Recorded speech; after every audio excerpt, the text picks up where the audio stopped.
भिंड दतिया लोकसभा में चुनाव प्रचार प्रसार जोरों पर है। आज भिंड दतिया लोकसभा चुनाव में संध्या राय के समर्थन में गोहद विधानसभा में न्यू बस स्टैंड गोहद में मध्य प्रदेश के मुख्यमंत्री डॉक्टर मोहन यादव ने सभा को संबोधित किया और जनता से बीजेपी प्रत्याशी संध्या राय को जिताने की अपील की। इस दौरान गोहद जनपद सरपंच संघ ने फूल माला पहनाकर मध्य प्रदेश के मुख्यमंत्री डॉक्टर मोहन यादव का स्वागत किया। वहीं कई कांग्रेसी नेताओं ने कांग्रेस छोड़कर बीजेपी का दामन भी थामा। डॉक्टर मोहन यादव ने कहा कि हम कोरोना काल से गुजरे हैं, हमें कितनी परेशानियां उठानी पड़ी, भाई भाई को छूना पसंद नहीं करता था। उस घड़ी में नरेंद्र मोदी ने अपनी हर संभव सहायता की, बाहर फंसे हुए लोगों को सुरक्षित निकालकर घर भिजवाया। नरेंद्र मोदी देवदूत का काम कर रहे हैं। जैसे रामायण में हनुमान जी ने अपने आप को भगवान राम के लिए समर्पित कर दिया था, उसी तरह नरेंद्र मोदी ने अपने आप को आम जनता के लिए समर्पित कर दिया है।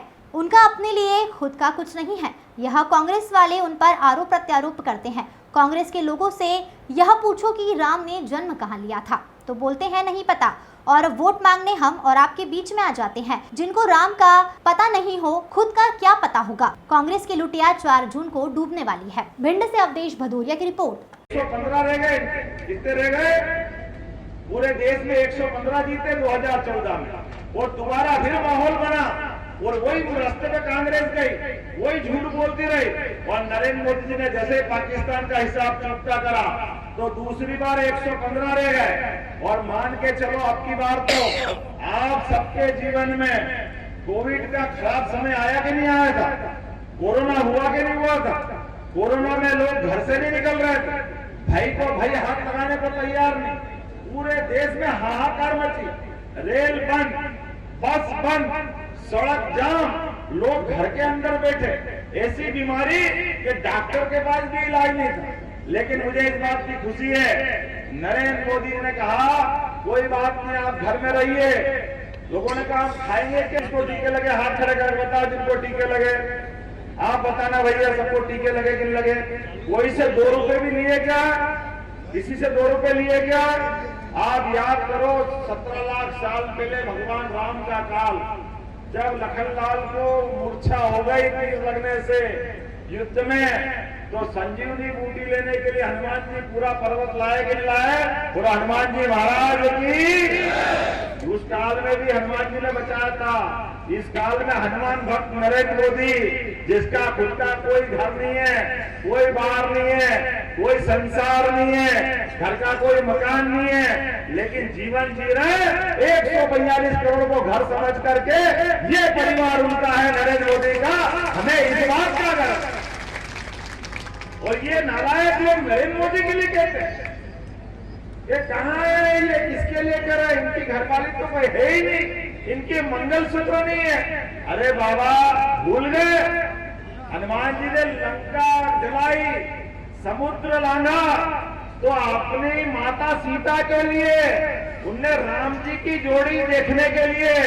ये संस्कृति हमारी है कि माता बहनों का सम्मान हम करें, अपने लिए जिए तो क्या जिए। ये जो अपना उदात्त भाव है, ये संत बैठे ये कोई परिवार बसाते क्या? अरे इनका जीवन तो सबके लिए होता है, हनुमान जी का जीवन सबके लिए है कि नहीं है? लेकिन ये नालायक लोग उन पर भी प्रश्न करते हैं। ये कहते हैं भगवान राम, आप बताओ माता जी, भगवान राम कहाँ पैदा हुए? कहाँ पैदा हुए? आप बताओ कहाँ पैदा हुए? आप बताओ कहाँ पैदा हुए? जोर से बोलो कहाँ पैदा हुए? आप बताओ कहाँ पैदा हुए?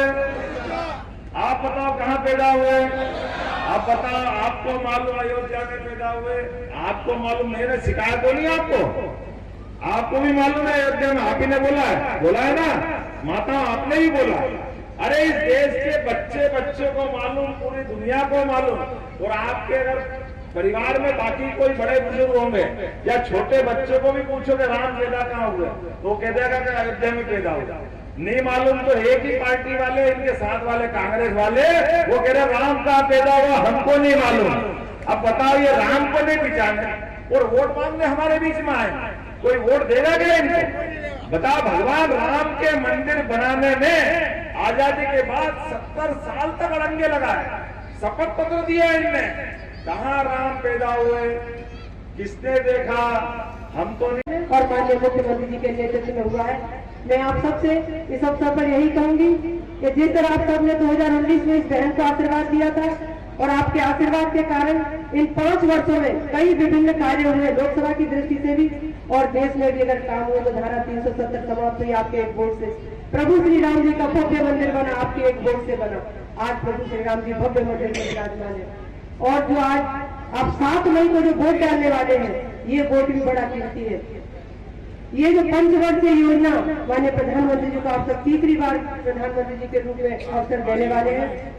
यह तीसरा कार्यकाल ये भारत की उन्नति को तय करेगा, भारत के विकास को तय करेगा और हमारे प्रदेश को भी विकसित करने का काम करेगा। मैं आज इस अवसर पर आप सबसे यही प्रार्थना करूंगी कि आप 7 मई को माननीय प्रधानमंत्री जी के नेतृत्व में, माननीय मुख्यमंत्री जी के नेतृत्व में, सम्मानीय वरिष्ठ मंच के नेतृत्व में आप सब इस बहन को एक अवसर और दीजिए, आशीर्वाद दीजिए और माननीय प्रधानमंत्री जी को हमारी भिंड और दतिया की एक पुष्प की माला, एक कमल का फूल संकल्पित और उनको समर्पित करने का काम करें। इतना सा आप सबसे आशीर्वाद चाहती थी। बहुत बहुत धन्यवाद। जय हिंद, जय भारत।